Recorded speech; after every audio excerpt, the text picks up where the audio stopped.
Hi, this is Tara. Today we're studying Sutra number 44. Let's see what it says. Etayā-eva savicara nirvicara cha sūkṣma-viṣayā vyākhyātā. So, etaya is by this eva itself, savicara is samadhi with reflection, nirvicara samadhi without reflection, cha and sūkṣma, fine, subtle, viṣaya is sense object, vyākhyātā is explained. Maharishi Vedavyasa says, by this the meditative and ultra-meditative, having the subtle for their objects, are also described. Of these, the thought transformation into the subtle element is called meditative, when the characteristics are in manifestation, and when the limitations of consciousness in space-time and operative cause are present. In this state, too, the subtle element comes into the trance consciousness as qualified only by the present characteristics. And is this much alone of an object that comes into contact with the faculty of meditative thought transformation. That, however, is the ultra-meditative thought transformation, which operates with reference to subtle objects, unlimited in all ways, all round by past, present, and unpredictable characteristics. This, in fact, is the nature of the subtle element. It presents itself to trance consciousness as such and colors it similarly by contact. As to the cognition, it is called ultra-meditative when it becomes the object itself and thus, as it were, becomes void of its own nature. How do we explain this in the simplest possible way? So, as we began, we said there were four kinds of samadhis that Patanjali is talking about. The first being indistinctive verbal, the second being distinct wordless. What Patanjali is saying in this sutra is that it's basically the same as indistinct wordless and indistinct verbal and distinct wordless that gets applied to the higher forms of samadhi, of absorption, thought transformation, except that the sense object here is subtle. So the same things that you did for indistinct verbal and distinct wordless, you apply them here in the higher forms of absorption, except it is subtle. The object is subtle.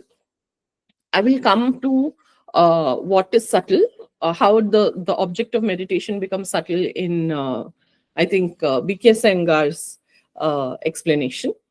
But over here, what you need to remember is that what is savicara samadhi and what is nirvicara samadhi? Because Patanjali over here is introducing, two extra terms. He's just flung them at us, sort of. So, savicara samadhi refers to the apparent form of subtle elements that have been manifested and characterized by the experience of place, time, and cause. As with the first one, indistinct verbal, we said we're looking at name, form, and meaning, right? That is savitarka samapatti. When that gets applied to the subtle, it becomes savicara samadhi. And in that, the sense object is subtle, but we are also looking at it as, in the context of place, time, and cause markers. In this case, also, the subtle element capable of being perceived by one idea and characterized by the manifested forms amenable to unitary consciousness. So, for instance, the thing that you might call ahankara over here, you might be calling it ego, I, self. You might be calling it by a name. You have a particular word for it. You now, in the subtle level, you look at its form and you look at its meaning. And this becomes savicara samadhi, which leads to savicara samapatti. This is the meditative state or the third state. In nirvicara samadhi, the subtle objects are free from the particularization of all properties.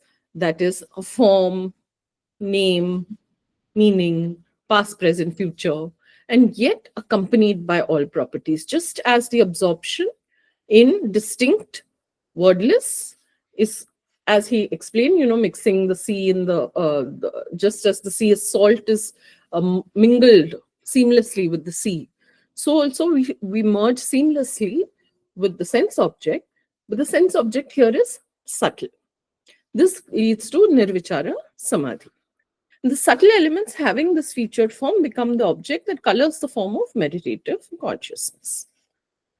So, savitarka and nirvitarka samadhis pertain to gross elements. Savicara and nirvicara pertain to subtle elements. Nirvitarka is also described by the destruction of the fancy with regard to both. By fancy, he means the illusion, okay, with regard to both, the illusion of unitary consciousness. Swami Satyananda explains it by this explanation alone. Savicara samadhi or nirvicara samadhi and subtler stages of samadhi have been explained. That is what Patanjali is saying. So, after nirvitarka, there are 4 more stages. That is savicara, nirvicara, ananda, and asmita. This is something that we studied, I think, in Sutra number 17. Around 16, 17 onwards, you will find these, the explanations of these stages as prajna, especially in B.K. Iyengar's explanation. If you go to his book, The Light of the Yogasutras, you will find also tables that he is very considerately given. So in our explanations, as we're studying, it comes up in Sutra number 17. So the words sūkṣma-viṣayā mean the subtle stages of samadhi. So ananda and asmita samadhi, in which the object of fusion is bliss and awareness respectively. In the samadhi before savicara, the student is always aware of the object, name, form, and those qualities. So these 3 either alternate with each other or the essential nature is perceived. In savicara, the whole process is through reflection. There is no form present. So this is difficult to explain. So when you are in savitarka and nirvitarka, you have the form in front of you. You may be merging into the form. You may be, in the first bit, you might be giving it the name, understanding it, contemplating it. Then those labels disappear and you're merged with the form, but the form is present. In Ananda and Asmita, which are the last 2 stages, there is only bliss, okay? Bliss and awareness. So there is just completely the other extreme. Over here, it is a little different because the whole process is through reflection and there is no form. So it's kind of this in-between stage, which is why I say it's difficult to explain. You must sit down quietly and meditate, he says, on Shiva or any object. The concentration is in form of reflection. There is no word thinking. So let's say in savicara and nirvicara, you're contemplating on Shiva. The Shivlinga is the example he gave for savitarka, nirvitarka. Over here, you're contemplating on Shiva, but you're not contemplating on a Shivlinga. You're not contemplating on the word. You're not contemplating on Om Namah Shivaya. You are just contemplating on Shiva. There is no form and there is no word thinking. This process of reflection has no language. But ordinary thinking always involves language. For example, when we think about geography, science, history, etc., you use language. Language is present during the stages of only savitarka and nirvitarka. Where thought is devoid of language is vichara. Okay. In savicara, there are 3 things. There is time, space, and idea. There's a difference between Sankhya and Yoga regarding meditation.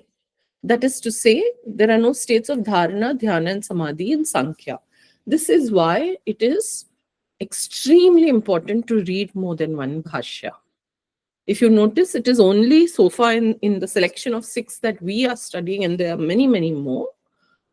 It is only Swami Satyananda who consistently points out the distinctions between Patanjali's Sankhya philosophy and what Patanjali says are the Yogasutras. Earlier, he also spoke about the difference in the concept of God, Ishvara. The Sankhyas do not believe in God. Patanjali has introduced the concept of God. Over here, okay, He says there is a difference between Sankhya and Yoga during meditation. That is to say, there are no states of Dharana, Dhyana, and Samadhi in Sankhya. In Sankhya, the aspirant becomes aware of nirahara. He does not think of any object in terms of normal understanding, as in a language. He is only aware in the form of vision. It is a higher sadhana. In savicara, the mind alternates in time, space, and idea. There is no fusion. So, if you remember in Savitarka, he asked us to contemplate on the name, the form, the meaning, unmerge them, and remerge them. Okay, as a practice, as a meditative practice. Over here, he says the mind alternates between time, space, and idea, and they do not, there is at no point is there a fusion of them. There is absolutely pure awareness of each of them separately. The time, space, and idea are called vichara. It is not thinking. Do not confuse it with thought. Thought is word, thought is form, thought is label. It is not thinking. The definition of vichara is when the consciousness is flowing without the basis of language. It should be noted that meditation on form involves language. Even one-pointedness is based on language. A student can transcend the basis of language only through having a sudden flash of vision. So in Ananda Samadhi, there is this feeling of absolute peace and bliss, but that bliss is not the same as your sense experience. We are not, a lot of the meditations that people do today, like group meditations or mindfulness meditations, are fabricating a sense of bliss. Okay. In Ananda Samadhi, the bliss that is attained is not your sense experience of bliss. It's not, I'm feeling nice. When the particular argumentation of the mind in the form of a particular language has been taken out, that becomes savicara. It is a deeper plane of consciousness. The consciousness in savicara is called pratyabhinya, which means illumined knowledge. It guides all our processes in the deeper states of consciousness.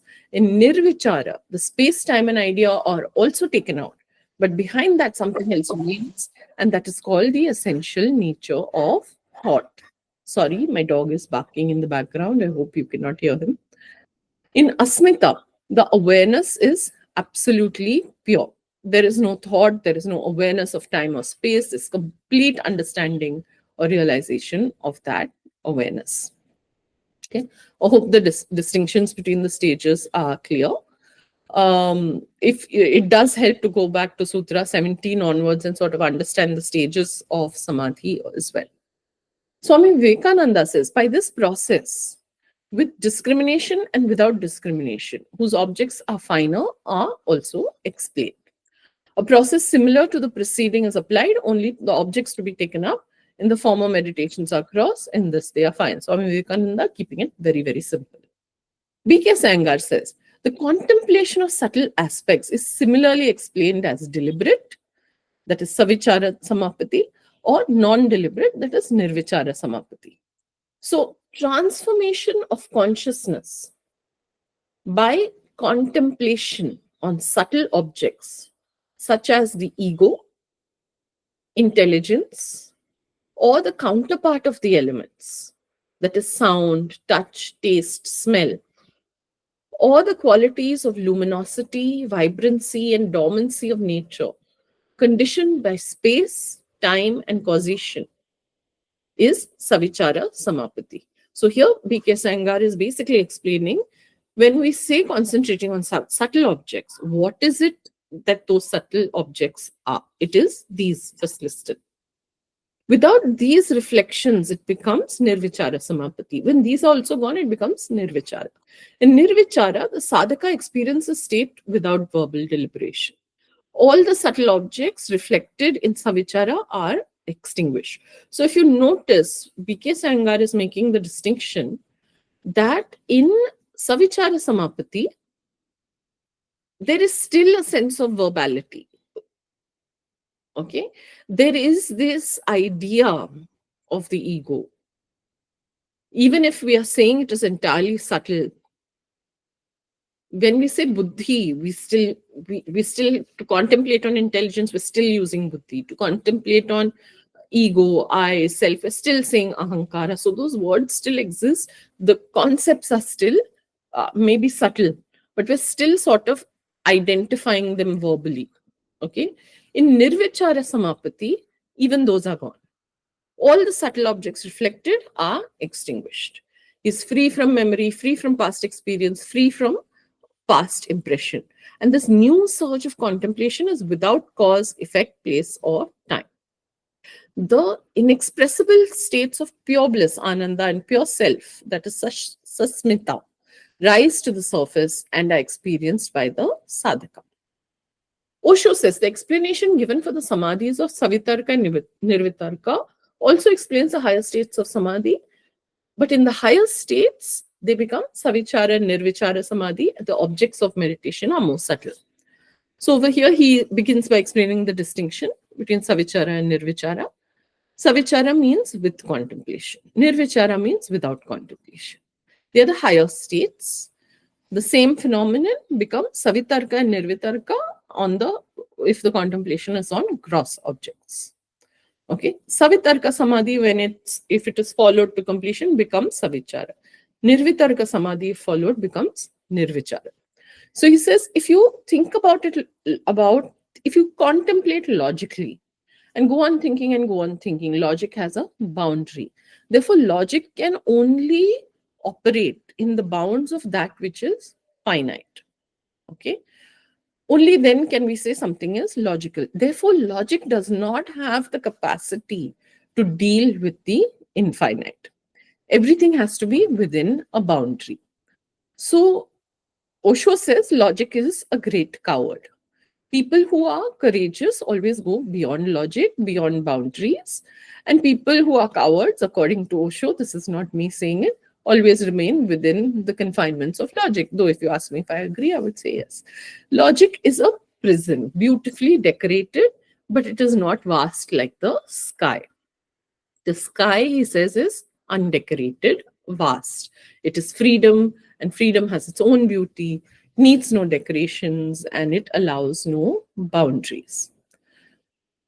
He says this is why logic will never lead anybody to the divine, because logic is human and it has broken all bridges with the divine. The divine is wild, it is mysterious, and it is tremendous.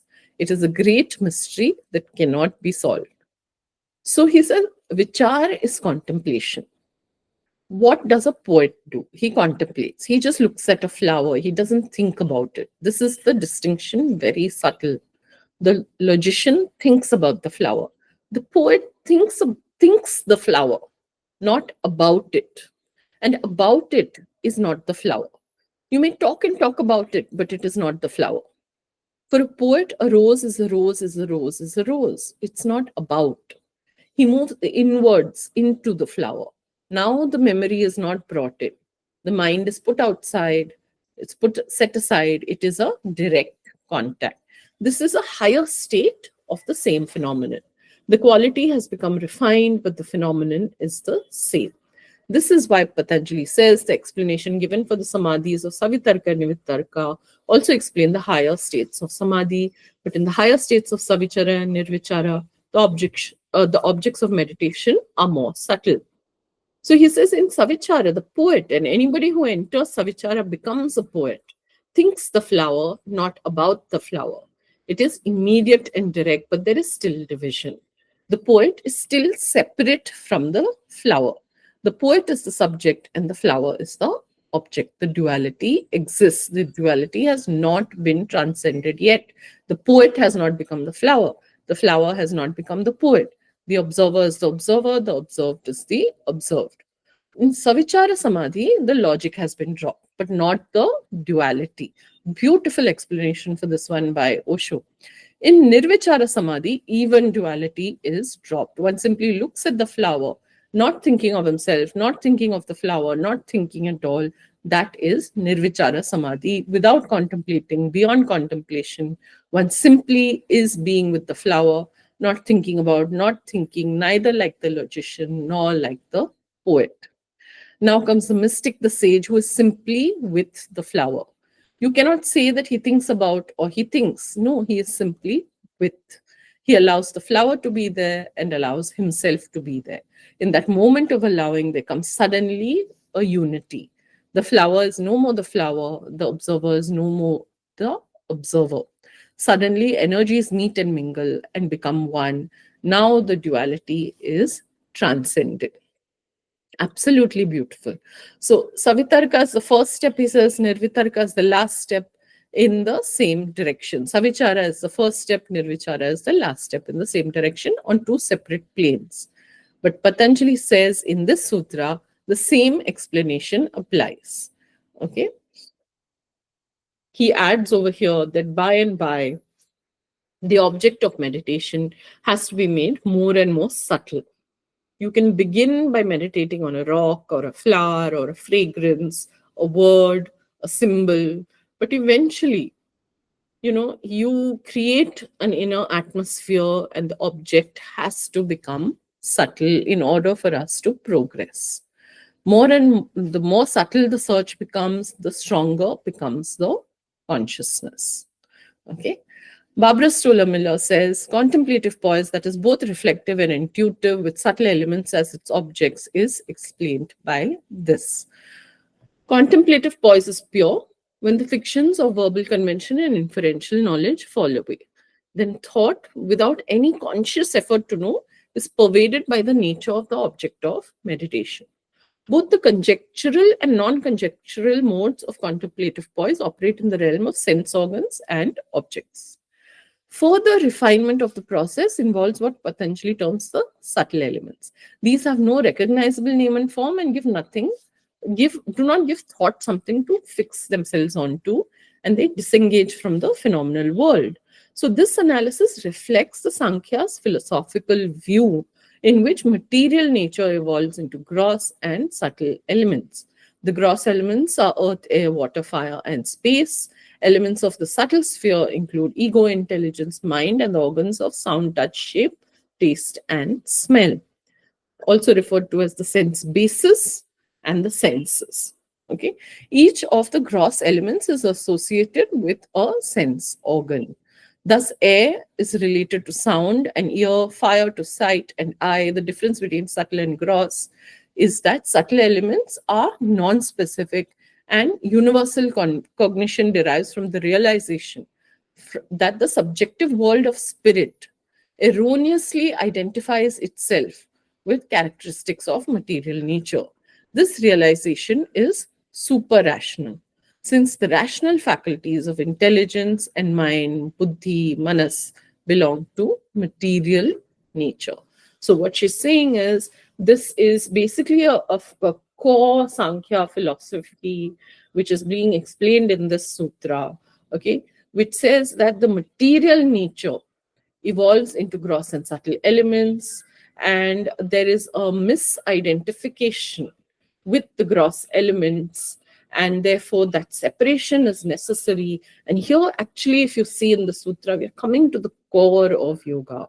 We're coming to that point of separation where we start looking at elements and pulling them apart. Thank you so much for listening. I hope this was interesting and useful to you. Please do like, share, subscribe, and come back tomorrow for Sutra number 45. I also wanted to say we're coming to the close of the Samadhi Pada. So it helps at this point to go back, listen to everything, do send me questions, and I'll try to do one summary session in which I'm able to sort of summarize all your questions as well as the Samadhi Pada. And of course, I'll keep putting up the glossary. I haven't for some time. Please forgive me. I will do so in a couple of days. Thank you so much for listening.